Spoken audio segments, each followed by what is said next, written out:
তো বন্ধুরা, এইরকম নর্মাল ফটোগুলোকে কিভাবে আপনারা আইফোনের মতো এডিট করবেন আমি আপনাদেরকে দেখিয়ে দিব। আমরা অনেকেই নর্মাল ফোন ইউজ করে থাকি, তো আমাদের নর্মাল ফোন থেকে ছবি তুললে ছবিগুলো সুন্দর হয় না, ব্যাকগ্রাউন্ড ব্লার হয় না। আমি আপনাদেরকে আজকে এমন একটি অ্যাপসের সাথে পরিচয় করিয়ে দিব যেটার দ্বারা আপনারা এরকম নর্মাল ফটোগুলোকে আইফোনের মতো এডিটিং করতে পারবেন। তো বন্ধুরা, চলেন কথা না বাড়িয়ে আমরা মূল কাজে চলে যাই। ভিডিওটি শুরু করার আগে একটাই রিকোয়েস্ট, আপনি যদি চ্যানেলে নতুন দর্শক হয়ে থাকেন তাহলে অবশ্যই চ্যানেলটি সাবস্ক্রাইব করবেন। চলেন আমরা মোবাইল স্ক্রিনে চলে যাই। আমরা চলে যাব সর্বপ্রথম প্লে স্টোরে। এখানে আমরা সার্চ করব মিউটি লিখে সার্চ করার পর আপনাদের সামনে এরকম একটি অ্যাপস চলে আসবে। তো এই অ্যাপসটি আপনারা ইনস্টল করে নেবেন। তো আমি আগে থেকে ইনস্টল করে রেখেছি, এখন ওপেন করব।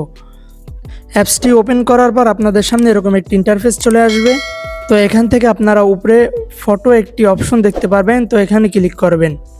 এখানে ক্লিক করার পর আমাদের গ্যালারিটা শো করবে। এখান থেকে আমরা একটি ছবি সিলেক্ট করে নিব। তো ছবিটি সিলেক্ট করে নেওয়ার পর নিচে অনেকগুলো টুলস দেখতে পারবেন। তো এখান থেকে আপনারা এদিকে চলে আসবেন। এদিকে আসার পর আপনারা এখানে একটি বেলার নামে একটি অপশন দেখতে পারবেন। তো বেলারের এই অপশনের উপরে ক্লিক করবেন। ক্লিক করার পর আপনারা এখানে অনেকগুলো টুলস দেখতে পারবেন। তো এখান থেকে যে কোনো একটি টুলস সিলেক্ট করে দিবেন।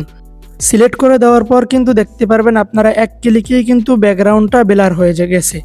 তো এখানে কিন্তু অনেকগুলো টুলস রয়েছে, আপনার কাছে যেটা ভালো লাগে আপনি সেটি দিয়ে এডিট করতে পারবেন। দেখেন বন্ধুরা, এখান থেকে কিন্তু আপনারা কমিয়ে বাড়িয়ে নিতে পারবেন। আপনার কাছে যে টুলসটি ভালো লাগে আপনি সেটা দিয়ে এডিট করতে পারবেন।